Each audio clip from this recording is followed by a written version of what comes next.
What's going on, everybody? Welcome back. Hope you're all having a great freaking day today. Make mine better and hit that like and subscribe button for me.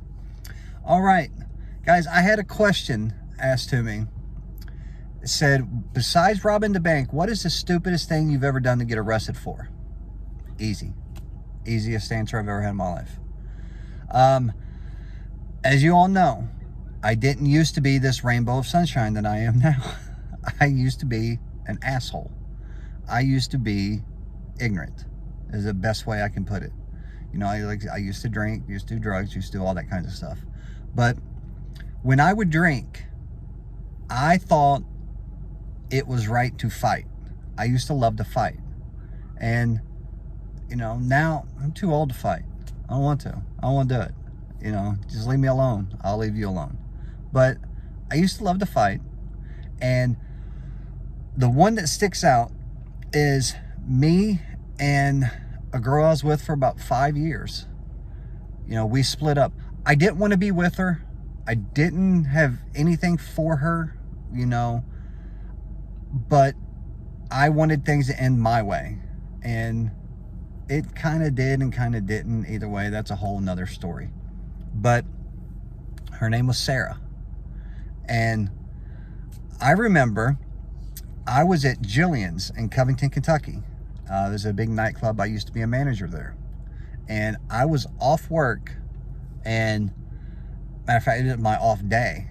And you could go there and you could drink and you could party and do whatever you want. Doesn't matter as long as you wasn't in uniform and on the clock. Well, I was there drinking, just pounding Jägermeister. Jägermeister used to be my main shot, my main drink. But the thing about Jägermeister is it made me think that just because you might say hi, but I didn't like the way you said hi, that means you want to fight. So I'm going to fight. So it's just, I was stupid. But anyway, I remember, okay, I was sitting at the bar doing shots, drinking, drunk as shit. And somebody was on their cell phone and walked by me and was talking. It has nothing to do with me whatsoever. Wasn't talking to me, nothing. But he was talking to someone and he said the name Sarah on the phone. Not, like I said, I don't know this guy. I don't know who he is. He wasn't talking to me. He wasn't talking about my ex Sarah. Nothing. But my drunk, stupid, ignorant mentality said, oh, he's talking about my Sarah. So I ended up following this guy outside. And Jillian's, you know, if you don't know what it is, it's out of business now, but it was huge. And it's like, it was 100, the one that in Covington was 104,000 square feet. It had 4 different nightclubs and what they called the Tower. But, you know, I watched him walk out the door to leave. I said, well, now's my chance. He's talking to my Sarah, but he, like I said, I don't know this guy. So I followed him outside and I jumped this guy. And, you know, I sit there, I'm beating the shit out of this guy. And for some reason, I thought it would be a good idea to grab him, hold him up, and just throw him through car windows. And so I picked a car and I threw him through all 4 car windows. And, you know, then I left him laying there and then I walked back inside. Well, one of my really good friends, she was there and she looked at my hand and my hand was like swollen. I mean, it had a knot. It's just huge to where I knew it was broke. But, you know, she was like, come on, we got to go get you to the hospital. So I ended up going. And again, I'm so drunk. And we get there and I told her, I was like, just drop me off. I'll go in and I'll take a cab home, whatever. And so I go in and they're doing x-rays and all that. And I guess I was a little out of control, you know, so they decided that there's a drunk 6'3", 200-pound guy that evidently just got into a fight and he's just being a pure asshole. So we're going to call the cops.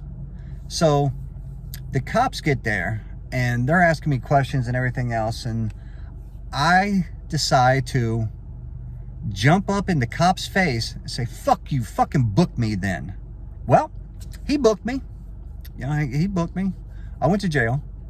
And the stupid thing about all this, about this whole story is, you know, yeah, my hand's all screwed up. I beat up a guy for saying the name Sarah. I put him through 4 car windows for no reason whatsoever. This guy didn't deserve anything. I was an asshole. But, you know, I think it's my aunt come pick me up from jail the next day. And I told her, I was like, well, take me back to Jillian's. I got to get my car. So we pull into Jillian's parking lot. There's my car. There's a problem though. Remember when I put that guy through 4 car windows? It was my damn car. I put this guy through all of my car windows, busted all my windows out of my car. Tell me that isn't karma. That's all that is. That's karma. So that may have been one of the stupidest things I've ever done in my life. And, you know, I sit there and I think about it and I'm like, you can't write it any better. You can't make this stuff up. And it's just, that was one of my ignorant days. That was one of the times that I was like, Jesus Christ, am I seriously looking at my car that's got glass all in my seats, blood all in my car, and there's hundreds and hundreds and hundreds of cars there in the parking lot, and I picked mine? So that may have been the stupidest thing that I've ever done besides rob the bank. So, guys, keep the questions coming. I'm sure I've got a good story or a good answer of pure stupidity that I used to do. But guys, thank you all so much. I hope you all have a wonderful day. Make sure you hit that like and subscribe button before you leave here. Take it easy, guys.